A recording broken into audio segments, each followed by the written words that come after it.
तर आपल्या अहवालातल्या बाबी कोणत्याही सरकारच्या पचनी पडणाऱ्या नाहीत, असं न्यायमूर्ती चांदीवाल यांनी म्हटलंय.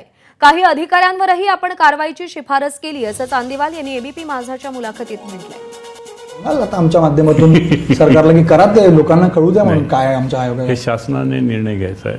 शासनाने त्यांच्या सवडीप्रमाणे अहवाल कधी माझं जबाबदारी नाही, माझं मॅन्डेटही नसतं की तुम्ही माझा रिपोर्ट सार्वजनिक करा. हे शासनाच्या मर्जीनुरूप आहे.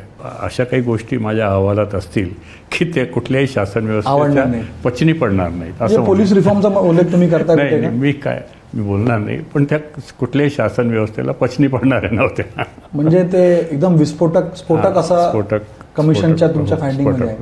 आणि मी काही अधिकाऱ्यांच्या विरुद्ध कार्यवाही करण्याचं सूचित केलेलं आणि म्हणून काय बाहेर येत नाही. आता ते काय आपण सांगू शकत नाही.